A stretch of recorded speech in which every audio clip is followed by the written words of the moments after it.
Hey there, welcome back to another video. This time around, it is my epic rant on the 2009 shitty sequel that is Universal Soldier Regeneration.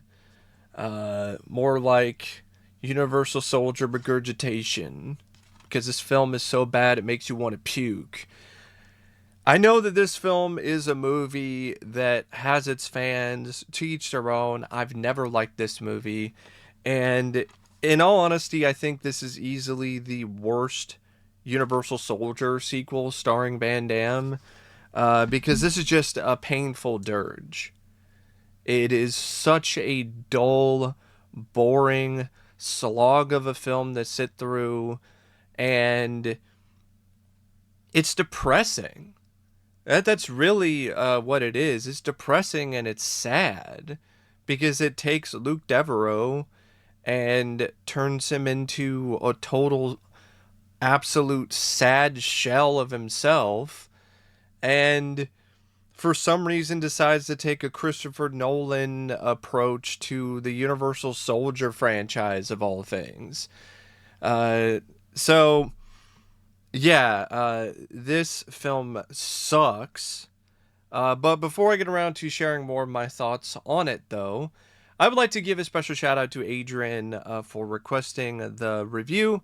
And if there is another film, TV show, or topic that you would like to see me discuss in the future, feel free to donate to either my PayPal, my Patreon, or my Cash App. The links to all three are in the video description down below, and I will try to get to your requests as soon as I possibly can. Now, Universal Soldier Regeneration is directed by John Hyams. And John Hyams is the son of Peter Hyams, who is a pretty well-known director. In fact, he directed Van Damme and Time Cop. And I don't think he's anywhere near as talented of a director as his father is. Even though apparently he directed the documentary The Smashing Machine.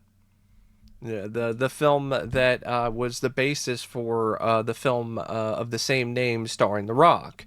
And that was actually his first film as a director. And you know what? Directing a documentary is very different when it comes to directing a feature film. And you can definitely tell that when it comes to his feature film debut with Universal Soldier Regeneration. The direction in this film is drab and just as boring as the look on Van Damme's face throughout the entirety of the movie. It's really not anything that is technically that impressive, even when it comes to the action scenes. Beyond maybe one or two scenes, there's a shootout with Van Damme that looks like something out of a video game that was shot competently. And then there's some bits with Van Damme with a knife that's shot in a way that's serviceable. But the rest of the film, though, is just shot in a way that's not anywhere near that adequate to me. Like, it's honestly not even better than the type of direction you would see from a shitty direct-to-video Steven Seagal movie. Honestly, in the beginning, I thought it was another Steven Seagal direct-to-video pile of piss, but instead it was just a different mess. And he just, the way that he frames his shots is very weak. It's not compelling. It's not interesting. It's very standard, very safe. And I guess for your first film, that's okay, but for a action movie, it just doesn't have any adrenaline when it comes to how he frames his shots, except for maybe like two action scenes out of the entire movie.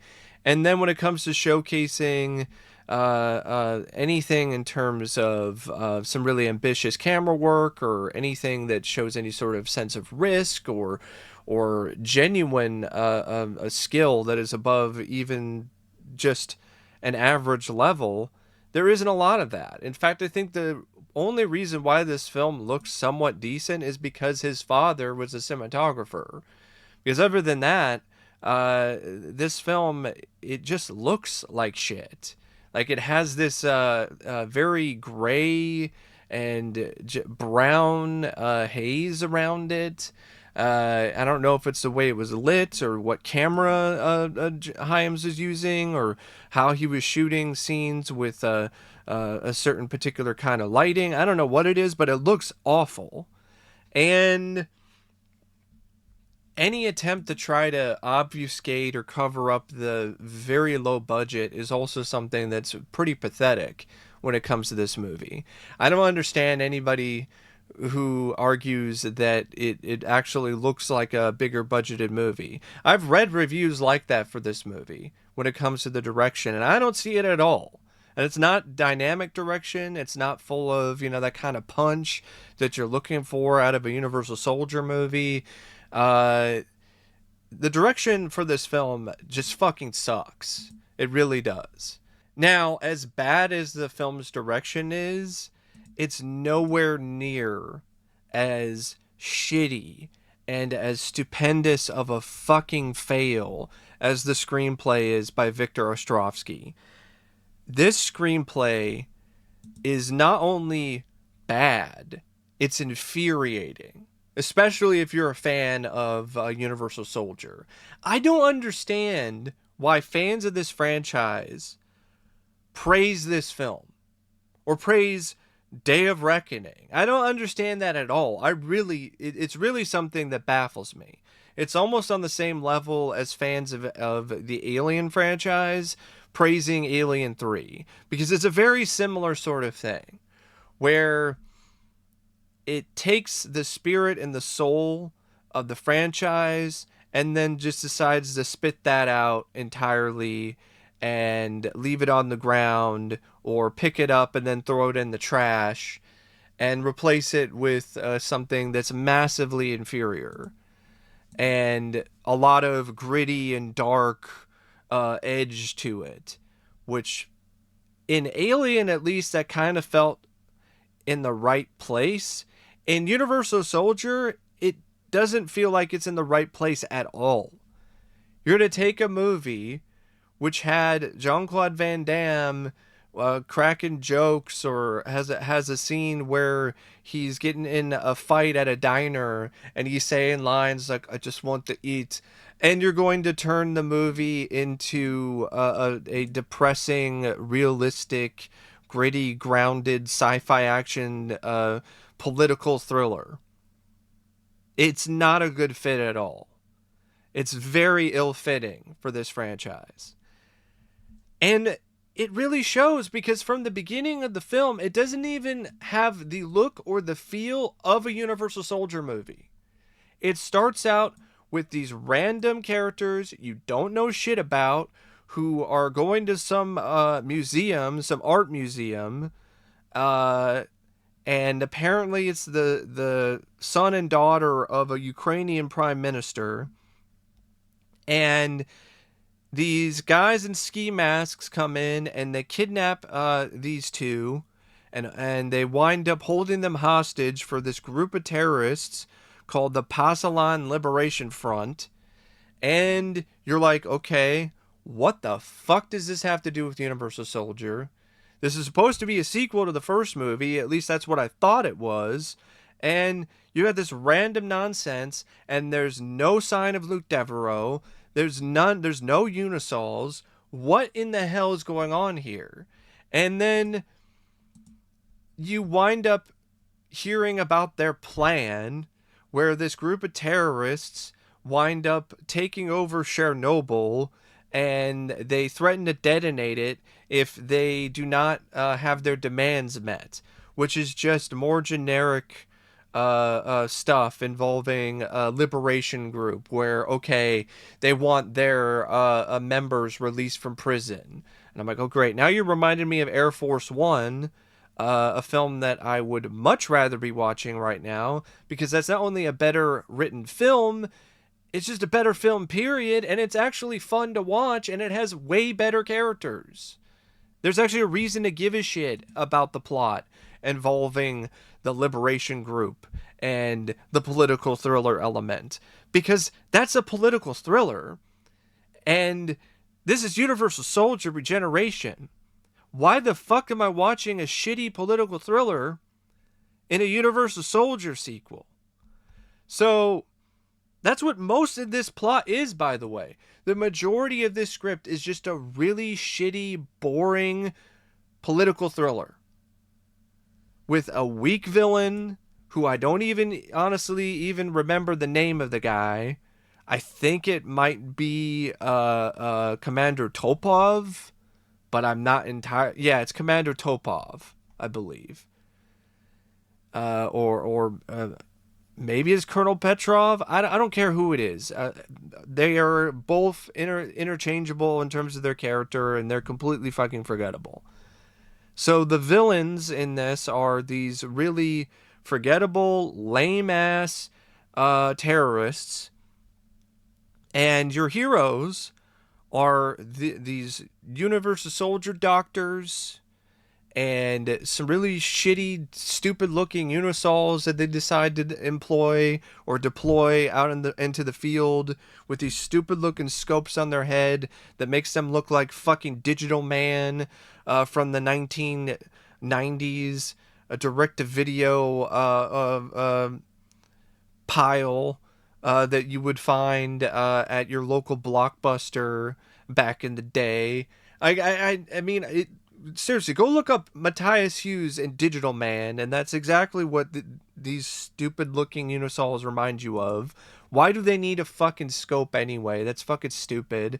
They had the thing where they had the thing on their eye in the first movie, but that was because it was something that was a way for other people to control them. The military guys to actually control the unisols.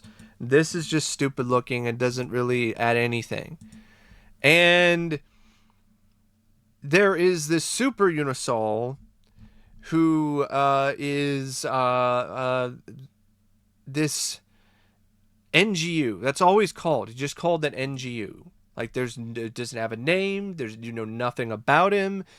He might as well be a dickhead, super dickhead, unisol. And he is apparently stronger, faster, better than everybody, of course. Bigger and badder.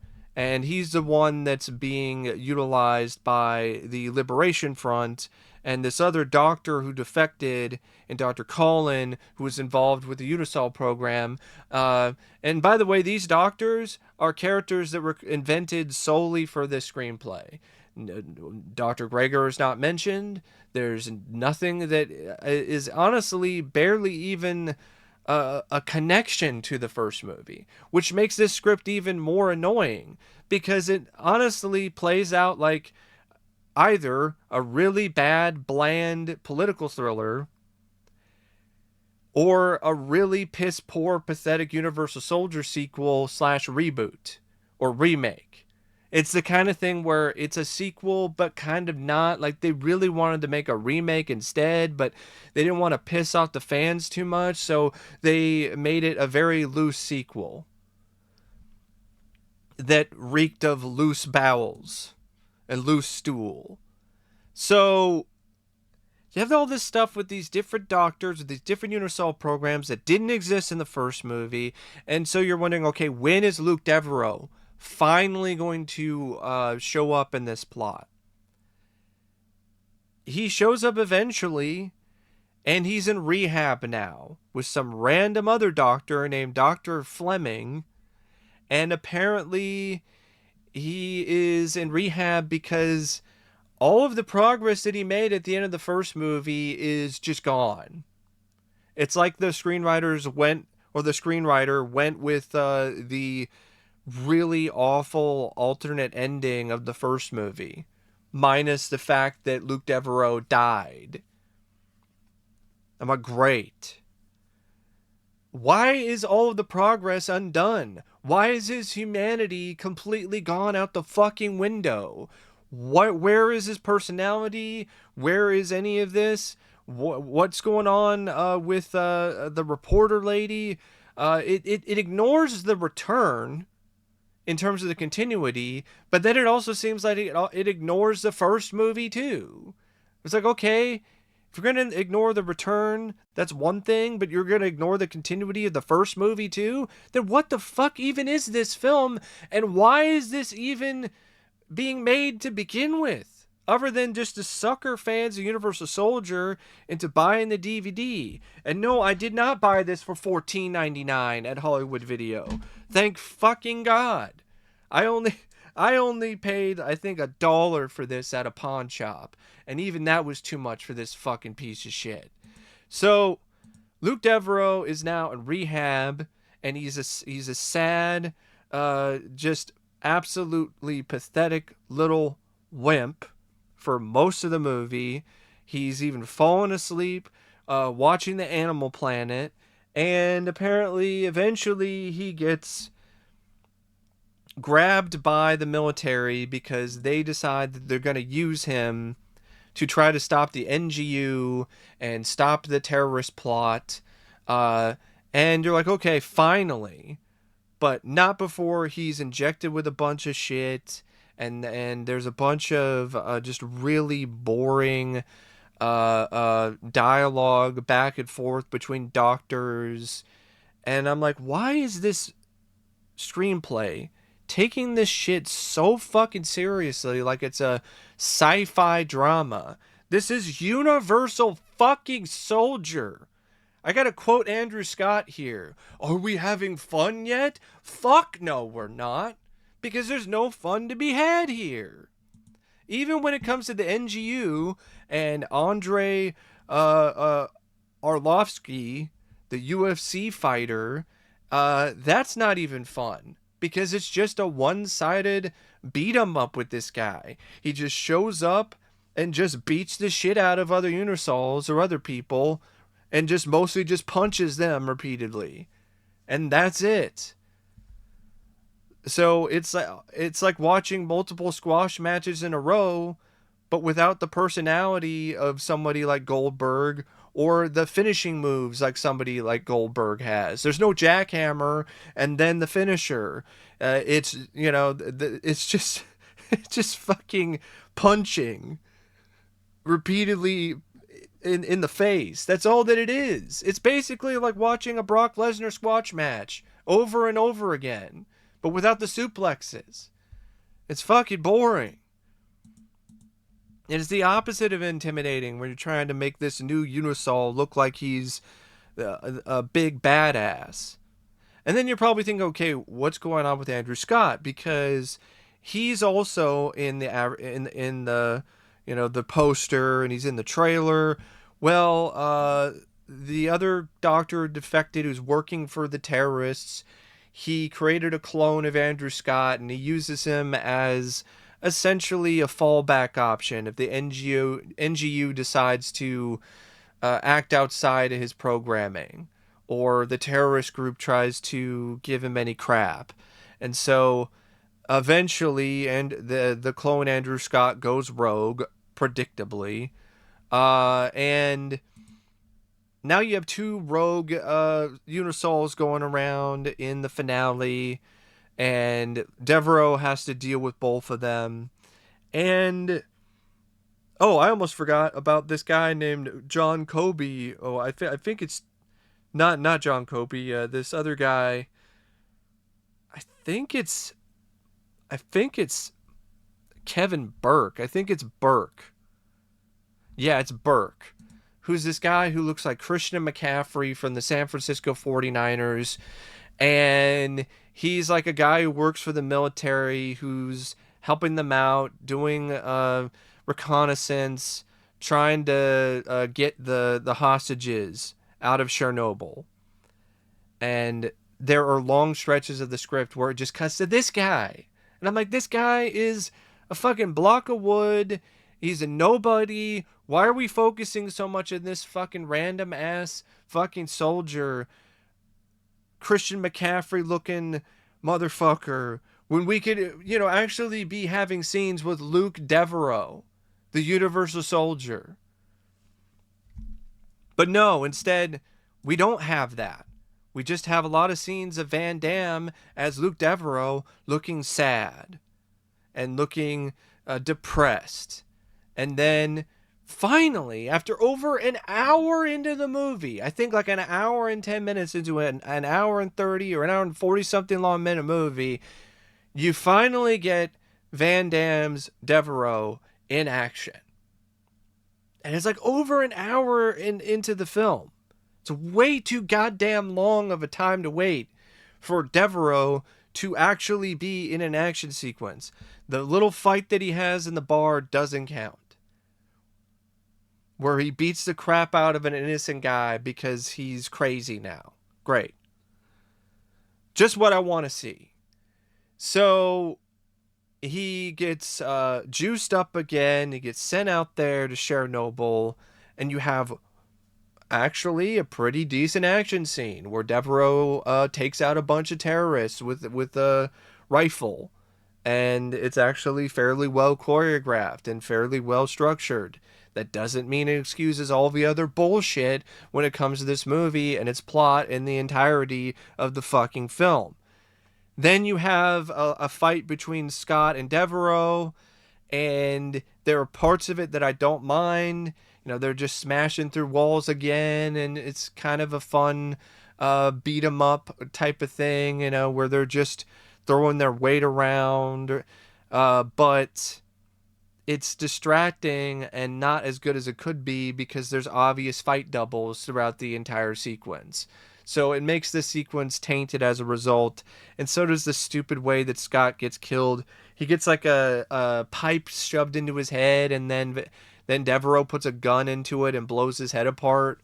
Like, it's not a bad looking practical effect. It just really looks silly in terms of the way that it's executed. And then eventually, you know, Devereaux, once he knifes some people, which that's a new thing. Devereaux wasn't really known for his knife skills, but once he knifes a bunch of bad guys, he eventually runs into the NGU, and they get into a fight, and eventually Devereaux does prevail, and the way that he defeats the NGU is also lame.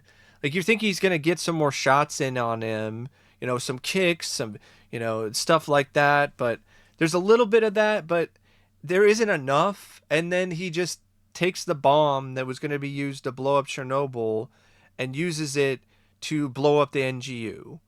And of course, this is all going on because Unisols have decided, you know, the NGU has basically decided that he's going to think for himself and take over and start the bomb again, because the terrorists, they wound up getting what they wanted, and the two kids that were kidnapped wound up getting saved by Christian McCaffrey Jr., and then they wound up not really being a part of the film anymore.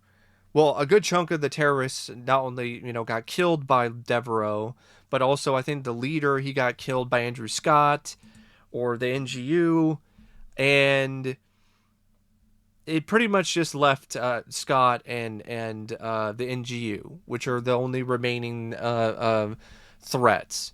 So Devereaux winds up taking them out, and then he does an awkward jog and leaves, and then you get some stupid twist ending where Christian McCaffrey Jr., Kevin, he's put into a black bag, and then his body is then shown in a chamber along with clones of his body in other chambers, as if he's going to be the new Unisol. And it's going to be an army of Christian McCaffrey Jr.'s. And I'm like, who the fuck would even want to watch that? I guess Van Damme's character, Devereaux, is still technically alive, but dialogue did mention that the process of juicing him back up could have some really dire consequences for him. So, who knows what kind of mental state that he's in. And I'm just like, they retcon the return for this?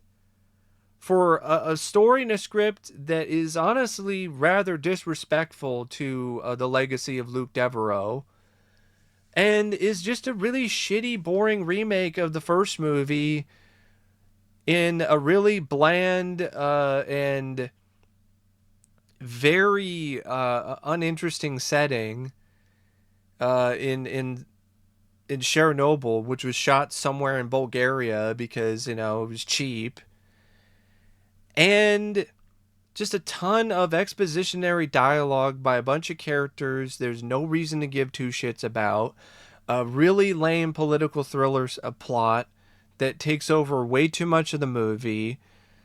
A one-sided Unisol beatdown with the NGU. And not really a lot of screen time or time for characters from Universal Soldier in your Universal Soldier sequel. So in The Return, you got a lot of Luke Devereaux. You also got to see that he had a wife and a kid.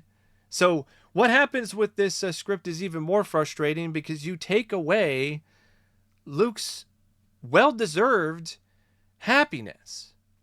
And instead you make him into a very sad, pathetic character who is essentially a zombie.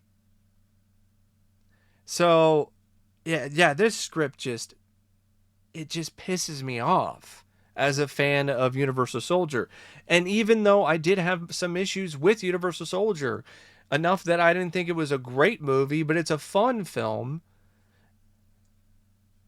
this still doesn't take any of those issues that I had with it and fix any of them. It just creates new issues and new problems, and it completely removes the elements of the first Universal Soldier that actually did work and were actually fun and even remotely compelling.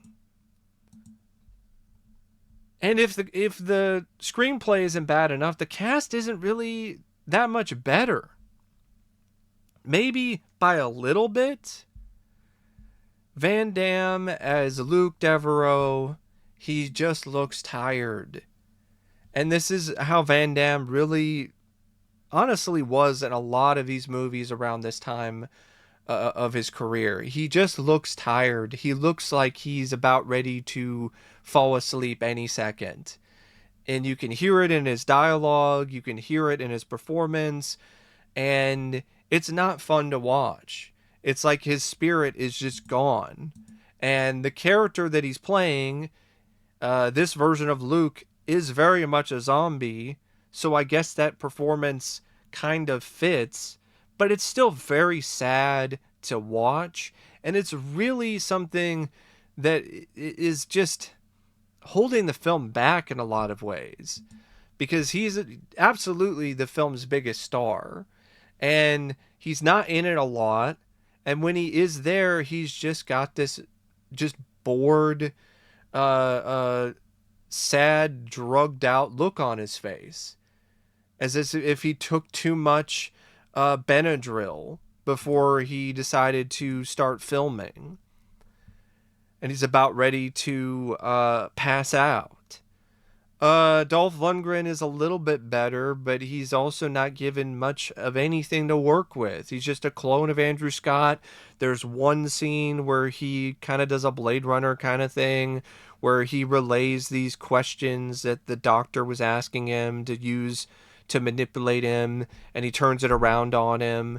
And that was some good acting by Lundgren, but Lundgren isn't really given much to work with other than that. Andrei Arlovski is ass. He is an absolute just pit stain. And I know it's not my insult. Kudos goes to Matt for that one, but it's so fitting for this guy in this performance. He is an armpit. That's exactly the kind of performance that you get out of this guy.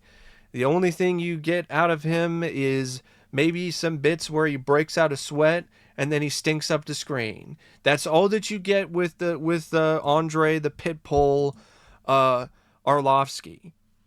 And just a lot of just punching down. And that's it. Just punching people in the face repeatedly. And it's just about as fun and just about as memorable as it fucking sounds. Mike Pyle as Kevin Burke, he's about as good as the piles on your asshole. Yeah, if you got hemorrhoids, you know exactly what I'm talking about, or if you've ever had them. So he might as well be a spokesperson for Preparation H. And then you've got the rest of the cast: Corey Johnson, who plays John Kobe, this random colonel, Gary Cooper, who plays Dr. Porter. They're all completely boring and flat and nothing. Same thing goes for Emily Joyce as Dr. Fleming, Zahari Baharov as Commander Topov. He's just another typical bald, bland, lame ass villain.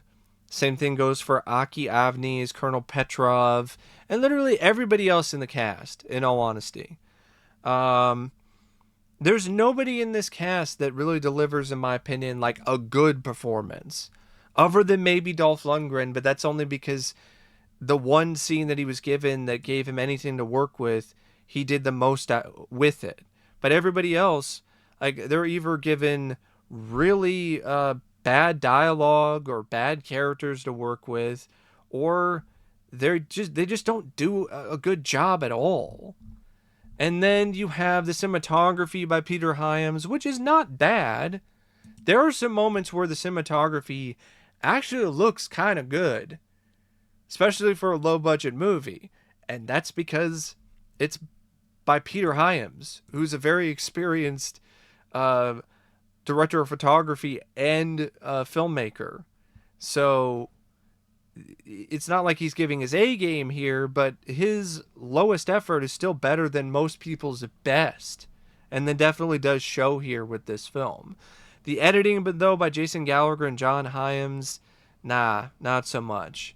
There's a lot of scenes that really could have used a trim. You could have used some tightening up to enhance the tension or any semblance of excitement, and they just aren't cut in a way that really enables that to happen. And then there's a lot of fight scenes and a lot of action. There's a lot of shaky cam and quick cut bullshit, and I gotta blame the editor for that. There's a lot of that quick cut crap, which doesn't really work when it comes to action scenes most of the time. It just makes things look choppy and unprofessional.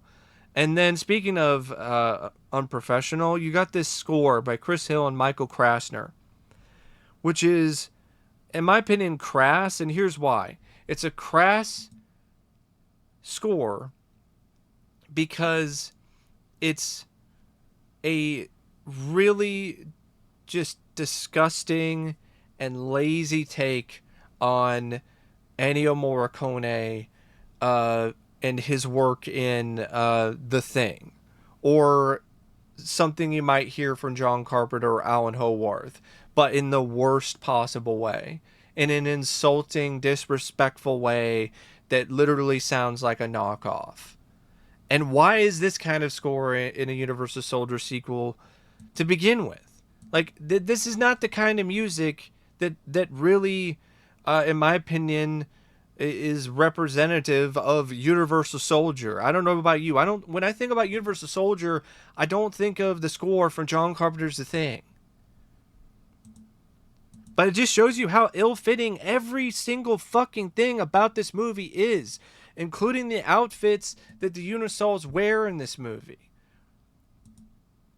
that make them all look like they shat their pants. Or they have a stupid looking thing on their face with the laser eye. So, man, I don't know what else to say about this steaming piece of shit other than this film is absolutely not the best of the Universal Soldier series. Neil Miller from Film School Rejects, yeah, you're a reject for a reason. Because your opinion should be rejected. And so should this one. Van Damme and Lundgren kick serious ass. No, they don't. They suck serious ass. Just like this entire film.